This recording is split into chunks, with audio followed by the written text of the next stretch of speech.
안녕하세요. 30대 주부입니다. 배려심 많고 또 이해심 깊다 자부하며 착하게만 살아온 30대 주부인 제가 이리 사연을 다 신청해 보게 되었네요. 착하게 살면 남한테 피해 따위는 주지 않았다고 생각해 왔으나 제 행동 거지와는 상관없이 며느리를 똥으로 하는 시어머니 때문에 고민하다 신청해 보게 되었습니다. 아무쪼록 저 같은 주부님께는 담비와도 같은 사연이 되길 바랍니다. 저희 어머니들 세대에는 시집살이라는 게 참 흔했잖아요. 잘 배운 것도 없고 그렇다고 돈이 많거나 뭐 하나 잘 나가는 것이 특출나게 하나 있는 것도 아닌 시댁 식구들이었음에도 불구하고 며느리라는 이유만으로 꼭 사람을 아래로 보려고 하는 경향이 있었죠.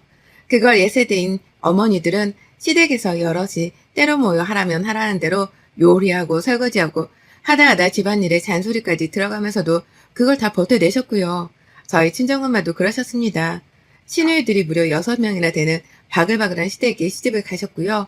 무식하기로 소문이 났던 우리 고모들을 상대하느라 평생을 고생만 하며 사셨어요. 집안 제사를 떠먹는 건 물론이고 시부모님 간병에 요양병원 비용까지 전부 다 저희 집에서 해결을 했었네요. 그렇다고 고모들이 저희 친정엄마들 고맙다는 말 한마디나 금전적인 도움을 주신 것은 전혀 아니었고요. 결혼을 했을 뿐인데 결혼으로 얽힌 사람들에게 듣는 주제넘는 잔소리나 시집살이를 찍소리도 못하고 간내하기만 하고 사셨던 저희 엄마를 보며 저는 절대로 이런 결혼을 하지 말아야겠다 다짐했었습니다. 결혼은 나 행복하자고 사랑하는 사람이랑 하는 것이지 나 불행하자고 시댁 뒤 맞춰가며 고생하고 사는 게 결코 아니었으니까요. 며느리 존중할 줄 모르는 집안을 만나면 이혼을 불사해서라도 당하면서만은 살지 않겠다고 혀를 내두르며 자랐어요. 그러던 제가 30이 넘어 지금의 남편을 만났고요. 결혼하며 정말 이것저것 지고재고 많이 했습니다. 생각보다 칼같이 내 조건에 맞추는 건 힘들었지만 내가 사랑하는 사람인데 시부모님도 멀찍이 떨어져 사시고 하나뿐인 누나분도 호주로 가서 아예 눌러 살고 계신다고 하니 더 좋더군요. 적어도 내가 시부모님이 아닌 시누이 때문에 시댁 갈등을 겪을 일은 없다고 생각을 했거든요. 시어머니도 떨어져 사신다고 하니 자주 뵐 일도 없을 테고요. 무엇보다 남편을 조금 어려워하는 듯이 보이는 시어머니의 태도를 보았을 때 이거다 싶었습니다. 아들을 자기 남자라고 생각을 하는 시어머니가 아니라 독립된 자식으로 존중을 해주는 분이다 싶었거든요. 그래서 결혼을 결심했고 직장에 들어가면서도 한사코 제 결정을 의심하지 않았습니다. 나 결혼 잘한다? 라는 생각만 멋모르고 버진로드를 걸었었네요. 그랬던 저는 지금 그 순간들을 뼈저리게 후회하는 중이고요. 저희 남편은 외벌이를 하고 있습니다. 혼자서 세후 800만 원 정도를 거뜬하게 벌어오는 사람이라 진작부터 저에게 직장을 그만두라 말을 했던 사람이었어요. 자기 혼자서도 돈을 충분히 벌어올 수 있으니 집에서 편하게 살림하며 이세나 갖자고 말입니다. 처음엔 집에서 아무것도 안 하고 있기가 답답하고 싫어서 거절을 했어요. 처음 결혼하고 2년 정도까지만 하더라도 제 일이 좋아서 열심히 맞벌이를 하며 살았습니다.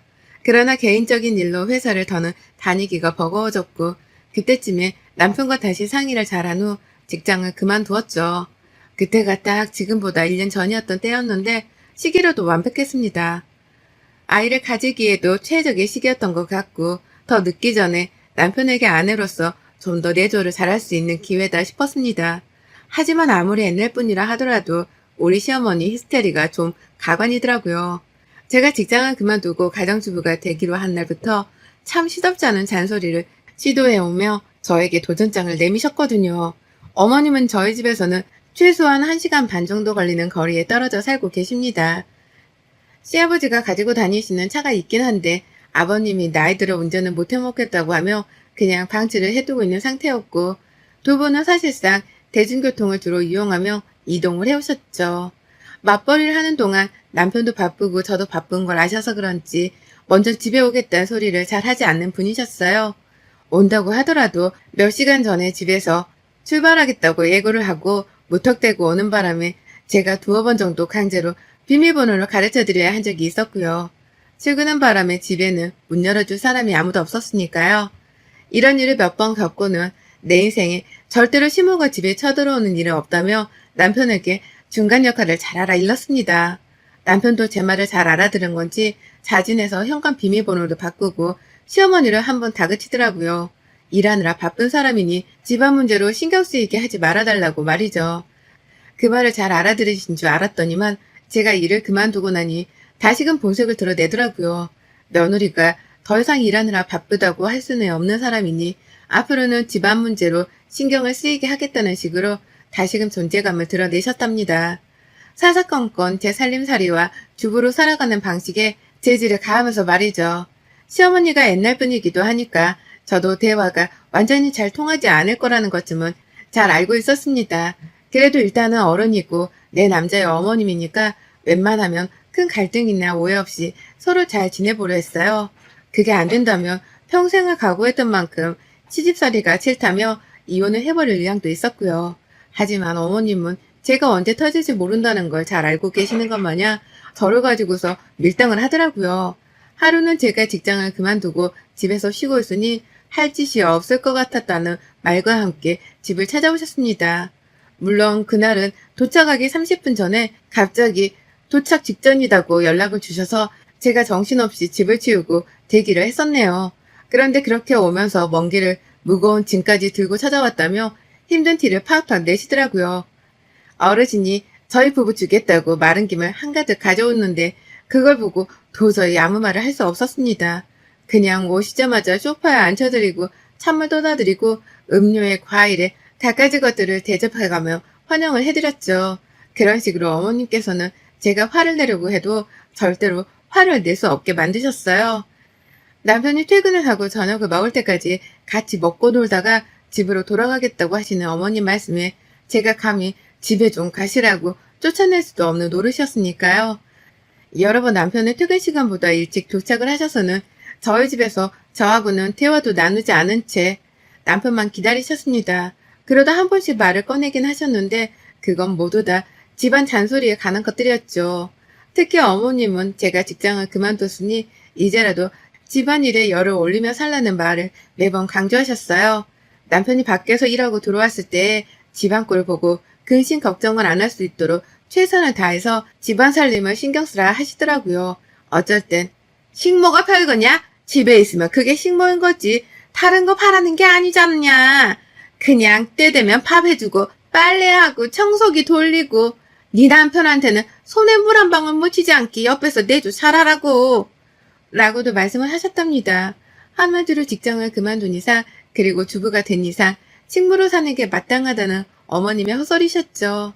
지금이 무슨 조선시대인 줄 아는지 그런 말을 눈 하나 깜빡하지 않으며 하는데 정말 뻔뻔함에 두 번 놀랐습니다. 그 말을 하며 집도 찬찬히 훑고 그 말을 하며 냉장고도 열어보고 그 말을 하며 심지어 안방 옷장까지 뒤지는데 억울해 말도 안 나왔어요. 그 말씀을 하면서 세상 나이 들어 힘들다는 식으로 무릎도 아파하고 목소리를 걸걸대며 방문을 손으로 짚어잡는데 나이 드신 분한테 뭐라 말도 못하겠고 혼자 화를 삭히느라 혼났네요. 남편도 시어머니 행색이 전보다 더 들어 보인다 싶었던지 또 집에 와 있는 시어머니를 보고 잠시 떨떠름이 하더니 이내 시어머니 거동하시는 걸 보며 밥 먹고 가 라고 재차 시어머니를 붙잡았고요. 가뜩이나 남편이랑 밥까지 먹고 가겠다고 하는 시어머니 때문에 제가 평소보다 더 신경을 써서 밥을 차려드리고 부엌에서 시간 가는 줄 모르고 지냈는데요.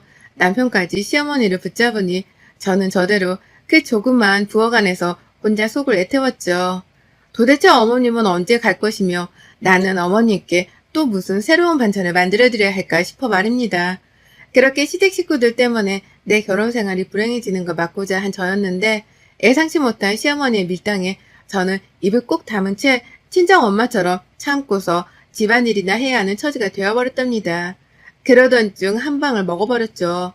나이든 티를 내시며 연약하게 고시던 어머님이시라 무슨 말을 못하고 있었더니만 그런 저에게 도를 넘는 소리를 또 하신 겁니다. 남편을 어려워하시는 분인 줄 알았는데 제가 자꾸만 가만히 당하고 있으니 만만해 보이셨던지 어려운 남편을 놔두고서는 또 저 하나를 잡아보겠다며 잔소리를 퍼부으셨죠. 그것은 바로 잔반 때문이었습니다. 평소처럼 셋이서 밥을 먹고 있었어요. 저는 남편이 퇴근하기 전부터 또 집에 오셨던 시어머니한테서 집안일을 가지고 한 소리를 듣고 있었기 때문에 기분이 이미 별로인 상태였죠. 어머님은 그날 서울에 있는 병원에 가야 했다면서 저를 오전부터 일찍 병원 버스 정류장 앞으로 마중을 나오게 하셨고, 그래서 제가 어머님을 모시고 정류장에 갔다가 병원을 갔다가 또 모시고 오며 이것저것 바빠서 난리였어요. 저는 편하게 사는 줄 알고 주부가 되었는데 이건 뭐 주부가 되었다는 이유로 가만 놔두지를 않으려 하는 시어머니 때문에 직장 다닐 때보다 스트레스를 더 받고 살더라고요. 제가 친자식도 아닌데 어머님은 우리 친정 엄마보다 더 자주 보고 살고 잔소리를 듣는 것도 모자라 남편을 대신해서 병원까지 바래다 드려야 하다니 어디까지가 효도이고 호구인지 그 경계선이 너무 애매모호해졌답니다. 이렇게 살고 싶지 않았는데도 불구하고 시어머니한테 꽉 잡혀 사는 제 꼴이 너무 우스워서 스스로 한탄스러운 순간들도 많았었네요. 그런 저를 보며 어머님은 그저 저를 집에서 놀고 먹게만 하지 않겠다는 듯 더욱 굳건하게 잔소리를 퍼붓고 마주해가며 제 시간을 앗아가셨고요. 그러다 집에 와 밥을 먹었습니다. 병원 가려고 온 김에 저희 집을 가자면서 또 함께 남편을 마주하겠다고 저희 집으로 가시더라고요. 그래서 같이 집에 와서 저는 급하게 밥을 차렸고 제대로 된 대화도 길게 나누지 못하고 있다가 남편이 왔습니다. 그렇게 식사 시간이 시작되었죠. 남편은 시어머니 걱정이 되는지 시어머니 눈치도 보다가 어머님 옆에서 꼼짝없이 고생했을 제 걱정도 되는지 제 눈치를 보며 아주 혼자 여기저기 기분을 살펴본다고 난리였습니다. 그러다 저는 하루 종일 긴장하고 있느라 너무 힘들어서 그런지 배가 너무 고파서 밥을 다 먹었습니다. 옆에 있던 남편은 입맛이 없는 건지 밥을 깨작깨작 먹더니 밥도 일부 남기고 앞에 놓여진 반찬 그릇 위에 반찬들도 일부 남겼죠. 반찬을 밥그릇 위에 얹어서 비벼 먹느라고 남편의 밥그릇은 꽤나 지저분한 상태였습니다. 다만 남편은 매번 그렇게 밥을 먹어왔었는지라 저나 저희 어머님께는 그게 새삼 새로운 것도 아니었죠. 밥을 다 먹은 저는 곧 또 그릇을 치워야 한다는 생각에 벌써부터 머리가 지끈거려서 조금이라도 쉬어보겠다며 먼저 일어나 거실로 나가려 했는데요. 시어머니가 갑자기 저 불러 세우시더라고요. 그러더니 남편이 먹다 남긴 그 밥그릇을 한 손으로 갑자기 툭 치면서 제 앞으로 밀어 놓으시는 겁니다. 순간 이게 무슨 뜻인가 싶었죠. 지금 당장 남편이 먹다 남긴 이 밥그릇을 치우란 소리인 건가? 아님 설거지라도 하라는 소리인 건가?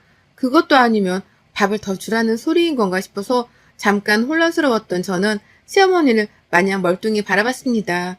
그 모든 걸 지켜보고 있던 남편도 자기가 다 먹고 남은 밥그릇을 가지고 엄마가 왜 저러나 싶었는지 시어머니를 저만큼이나 멀뚱거리며 바라봤고요. 그런데 이내 튀어나온 어머님의 말씀이 너무 충격이라 아직도 제 머릿속 맴돕니다. 어머님이 글쎄 저보고 앉아 당장! 라고 명령을 하시는 거예요. 마치 일전에 말씀을 하셨던 식물을 대하는 듯이 말입니다. 아무리 식물이라고 할지라도 요즘 세상에 고용하는 사람에게 그런 식으로 말을 하면 갑질이나 다름이 없어서 욕먹는 행동이잖아요. 그런데 어머님은 진짜로 식모도 아니고 그렇다고 절대로 편하게 대해서도 안 되는 며느리인 저에게 당장 앉으란 말을 하시더라고요. 영문도 모른 채 앉았습니다. 그때 이미 말씀을 좀 예쁘게 하시라며 대들었어야 하는 건데 제가 너무 착하고 순진했었는지 입을 다물고 어머님이 하라는 대로 따랐어요. 기분이 나빠서 얼굴은 슬슬 달아오르는 중이었고 눈치를 챈 남편이 엄마 왜 그러는데? 나한테 말해. 왜? 라고 하면서 중간에서 어떻게든 저희 두 사람의 대화를 막고자 애를 썼죠. 그런데 어머님이 눈 하나 깜빡 안 하며 저에게 명령하더라고요. 잔반 다 먹어 치워. 이걸 다 버리려고? 한두 번도 아니고 말이야. 멀쩡하게 깨끗한 음식인데 설거지하면 다 버리게? 다 먹어 치워라. 라고 말이죠. 진심 열불났었습니다. 당신도 안 드시는 당신 아들의 음식을 피 한 방울 안 섞인 저한테 먹으라니요. 아무리 내 남편이라고는 하지만 저도 뭐가 더러운지 정도는 잘 아는 사람입니다. 더군다나 코로나로 날린 시국에 침 섞이고 음식물 섞인 밥을 먹는 게 얼마나 더러운 짓인지는 학교 다니는 애들도 다 알만한 상식이라 생각했어요. 그런데 그걸 남기지 말라고 남편한테 혼을 내는 게 아니라 며느리인 저한테 안 먹었다며 혼을 내다니요. 이 뜬금없는 상황에 뭐라고 받아쳐야 할지를 모르겠더라고요. 남편도 자기가 남긴 밥을 아내가 먹게 하는 게 찝찝했던지 엄마, 내가 남긴 건데 이 사람이 왜 다 먹어? 내가 그냥 다 먹을게. 라고 하면서 맞받아쳤어요. 저는 시어머니가 뭐라고 대꾸를 할지 지켜봤고요. 그런데 어머님 정말 제가 기대한 만큼 저를 실망시키더군요. 남편이 굳이 도로 먹겠다고 한 잔반이었는데 그걸 또 억지로 남편 앞에서 뺏어서 제 앞에 가져다 놓으면서 재차 말씀하시더라고요. 며느라, 너는 집에서 놀고 먹는 애가 남편이 남긴 찬반도 못 먹으면서 어떻게 남편이 벌어오는 돈을 쓸 생각을 하니? 양심이 없구나! 라고 말입니다. 남편이 남긴 밥이랑 잔반을 다 해치워 먹지 않는 것이 양심 없는 짓인 줄을 처음 알았네요.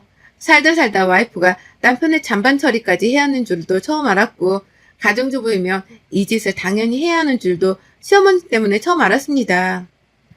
빠기쳐 그만 그 자리에서 남편의 등짝을 밀치며 소리를 쳤어요. 야, 너 왜 밥을 남겨서는 이 사단을 만들어? 내가 하다 네 잔반 처리까지 해주고 살아야 하냐? 왜 내가 너 때문에 이딴 소리를 들어야 해? 라고 본능적으로 분노가 튀어나와 소리를 치자 시어머니가 까무러치게 화를 내더라고요. 이게 누구 앞에서 큰 소리야? 라고 말이죠. 남편은 안절부절하던 상태를 넘어 엄마 좀 그만해. 말도 안 되는 걸로 왜 싸움을 일으켜? 라면서 제발 시어머니가 입을 다물길 간곡히 호소했습니다. 이러다 일이 더 커지겠다며 급기야 시어머니를 붙잡고 집에 발을 주겠다며 데리고 나서려 했는데요. 제가 남편과 시어머니를 둘 다 붙잡았어요. 그리고는 시어머니가 보는 앞에서 한번 톡톡히 보여드려야겠다 싶었죠. 며느리는 제 아무리 밖에서 일을 한다고 할지라도 가정의 식모가 아니라는 걸 말입니다. 며느리도 입이 있고 멀쩡한 새밥과 새 반찬을 먹을 권리가 있다는 걸 말이죠. 그래서 저 남편이 남긴 잔반을 포함해서 밥그릇 안에 더러운 그 밥, 그리고 시어머니가 먹고 있던 밥까지 싹 다 홧김에 싱크대로 들고 가서는 냅다 버려버렸습니다. 음식물 쓰레기 봉투에 말입니다. 그뿐인가요? 음식 아까운 줄을 알고 며느리 아까운 줄을 모르는 시어머니가 뼈저리게 깨닫기 바라며 잠깐의 틈도 없이 냉장고 문을 열었습니다. 그리고는 그 안에 제가 만들어둔 모든 반찬통들을 싹 다 꺼냈어요. 제가 무슨 짓을 할지 짐작을 한 건지 어머님이 그쯤 되어 목소리가 떨리기 시작하더라고요. 너 뭐 하려고? 라고 하면서 잠시 뜸들이듯 저를 부르셨는데요. 저는 어머님을 한번 쓱 째려보고 나서야 바로 행동 개시를 했습니다. 반찬통을 싹 다 열어서는 있는 대로 싱크대 안에 부어버렸더니만 어머님이 기함을 치더라고요. 멀쩡한 음식을 냅다 버린다면서 말이죠. 남편은 결국 이 사단이 났다며 차마 저를 말리지 못한 채 제자리에서 발을 굴리며 탄식을 했습니다. 저는 저대로 갑자기 시동 걸린 화를 주체하지 못한 채 더는 이런 식의 취급을 받고 살 수 없다며 선전포고를 하듯이 반찬통을 털었고요. 차곡차곡 싱크대 안은 음식물 쓰레기통 마냥 오만색으로 섞인 반찬들이 쌓여갔습니다. 냄새도 냄새였지만 제가 애써 만들었던 멀쩡한 음식들이 그렇게 꼬꾸라지니 제 마음도 편치 않더라고요. 하지만 어머님이 알아주길 바랬어요. 내가 화나면 이런 식으로 시위를 할 수도 있다는 걸, 내가 화나면 그렇게 아까워하는 잔반들을 더 낭비하면서 주부 생활을 청산할 수도 있다는 걸 보여드리고자 했습니다. 그래서 전 밥솥 안에 있던 멀쩡한 밥까지도 싹 다 빠짐없이 주걱으로 긁어 싱크대 위에 부어버렸어요. 그리고는 수돗물을 콸콸 틀어버렸죠. 멀쩡했던 음식들은 수돗물과 섞여 더러운 색을 만들며 더 이상은 먹을 수 없는 무용지물이 되어버렸고, 저희 세 사람은 마치 짝이라도 한 듯 똑같이 그 음식들을 바라봤습니다. 시어머니는 충격을 받았는지 그 더럽고 엄청난 광경을 보며 꼼짝도 못하셨어요. 잠깐 할 말을 잊은 듯 눈에 초점도 없어 보였네요. 저는 그러거나 말거나 음식물을 죄다 버리고 나서야 어머니께 말씀드렸죠. 내 주둥이가 분리수거함인 줄 아나 보지? 라고 말이죠. 어머님이 놀라 자빠질 하더라고요. 제가 대드는 꼴을 보니 말이죠. 남편은 자기가 청소를 다 하겠다면서 어머님을 집으로 보내려 하고 저는 방 안으로 집어넣으려고 하며 발악을 했습니다. 저희 두 사람의 싸움을 막겠다고 말이죠. 하지만 저는 그 자리에서 자꾸만 나를 무슨 식모보듯 하는데 이런 식이면 나 이 짓 안 해. 주부 안 하고 말지. 결혼은 왜 해? 결혼도 쪽내고 말지. 라고 말이죠. 그리고는 시어머니가 보는 앞에서 집을 나가버렸습니다. 시어머니가 시댁으로 돌아가기도 전에 보는 앞에서 안방에 들어가 제 옷을 쌌고요. 가방을 챙겨 집을 나가는 순간 남편이 저를 보며 가지 말라고 막 매달리는 장면까지 시어머니가 뒤에다 목격을 하고야 마셨네요. 잘난 자식네 아들이 일도 안 하고 지내는 저한테 가지 말라 말라 매달리는 걸 보니 그게 꽤나 충격이셨던지 제가 마지막으로 본 어머님의 모습은 식탁 의자에 지탱을 한 채 당신 아들을 한탄스레 바라보는 것이었답니다. 그것도 모른 채 짐 싸들고 집 나가려는 저만 붙잡으면 되는 건 줄 알고서 남편은 현관문이 닫힌 것도 아랑곳하지 않고 저를 주차장까지 쫓아나왔어요. 시어머니는 혼자 졸지에 집에 남겨지게 된 것이었죠. 아들 앞에서 며느리 한번 잡아보려다가 며느리가 음식을 죄에다 버리는 걸로도 모자라 주부 파업을 한다고 집까지 나가버리는 초유의 상황을 만들어낸 장본인이 된 것이었습니다. 그게 바로 제가 바라던 것이기도 했고요. 결국 그날 남편은 저를 세탁한다며 집 밖에서 한참 동안이나 저를 붙잡느라고 집 안에 들어갈 생각을 안 했어요. 제가 혼자 택시 타고 친정 가겠다면서 집 근처 대로변까지 직접 걸어서 가며 혹시나 택시가 올까봐 주변을 살피며 잡느라 분주했었는데요. 그 길 내내 남편이 저를 따라 제 옆에서 걸어가며 설득하더라고요. 집으로 돌아가자고 말이죠. 그러니 저도 택시 잡을 생각은 뒷전으로 두고 남편한테 시어머니 뒷담화를 깐다고 난리였죠. 왜 저러냐면서 시어머니 욕을 한 움큼 퍼부었습니다. 일 그만둔 게 뭐 큰 잘못이라고 사람을 식모 취급하냐고 말이죠. 그러니 남편도 저를 달랜다며 어떻게든 제 말에 공감을 하며 위로를 해줬고요. 그러는 사이 시간이 한참 지났고 저는 남편의 말에 마지못해 다시 짐을 싸고 집으로 돌아갔어요. 그때쯤이 거의 시간이 40분 정도가 지났을 때였고 시어머니는 뭐하고 계실까 싶어서 괜시리 긴장을 하며 들어갔는데요. 아이고야, 우리 어머님 아들이 자신도 버리고 며느리 잡겠다고 뛰쳐나가 30분이 넘도록 집에 들어오질 않으니 혼자 버림받았다 생각을 한 건지 먼저 집으로 돌아가셨더라고요. 그 길로 퇴장을 하신 겁니다. 며느리가 난리치는 꼴이란 꼴은 다 당한 채로 대꾸 한 번을 못한 채 말이죠. 가뜩이나 어려워하는 아들이었는데 며느리 잡아서 기강 좀 살려보려 하다가 꼼짝없이 아들한테 욕을 더 얻어먹을 상황만 만들었으니 본인도 쫄려 불이 나게 집으로 도망을 가버린 겁니다. 저는 어쩌겠어요? 도망갈 시어머니가 절대로 다시는 우리 집에 맘 편히 오지 못하도록 하고자 했죠. 며느리를 편하게 생각하지 말기 바라기도 했고요. 그래서 남편한테도 잘 들어갔는지 문자 따위도 하지 말라고 단단히 일러뒀고 혹시나 싶어서 남편 핸드폰도 제가 가지고 잠이 들었네요. 그날 내내 어머님은 아들 연락을 기다리셨지만 남편은 한마디 연락도 하지를 않았고 며느린 저도 어머님의 존재 따위는 까마득히 잊었답니다. 다음날이 되어 시어머니가 남편한테 문자를 보내셨더라고요. 며느리가 집을 나갔는지 안 나갔는지 확인하겠다며 걔는 집에 왔냐? 라고 물으셨습니다. 하지만 제가 남편 대신 답장을 보냈네요. 또 바꿔지고 그러면 그땐 저 집 안 나갑니다. 그냥 어머님 아들한테 이혼 소리 날리고 이혼하죠 뭐. 라고요. 그러니 어머님은 제 문자에 겁이라도 먹은 건지 문자를 읽고도 한참 동안 답장을 못하다가 그럴게 라고 답장을 보내셨죠. 치고받고 싸우는 결말은 아니었어도 저 따라 집을 나와 제 곁에 있어준 남편 덕분에 제대로 시어머니를 먹일 수 있었습니다. 그 덕에 어머님은 저한테 함부로 했다간 아들하고도 갈등이 생길 수 있다는 거 이번에 재차 눈치채셨을 거고요. 제가 한번 집 나가는 걸로도 모자라 이혼 소리도 날려버릴 수 있는 깡이 있다는 것도 알았을 테니 앞으로는 잠잠하겠죠? 혹시나 어머님이 또 주제넘는 참견을 해올까 싶어 저는 이미 이혼 서류까지 미리 준비를 해놨답니다. 진짜로 이혼할 생각은 없지만 어머님 보여드리려고 남편한테 도장까지 미리 받아놔서 화장대 안에 고이 모셔놨네요. 언제든 어머님께 보여드리고 경고 날릴 준비가 되어 있으니 어디 한번 또 와보시라고요. 전 당신 때문에 자식 앞날에 먹구름이 낄 수도 있다는 걸 언제든 알려드릴 준비가 완료되었습니다. 여러분의 생각은 댓글로 남겨주세요. 오늘도 시청해주셔서 정말 감사합니다.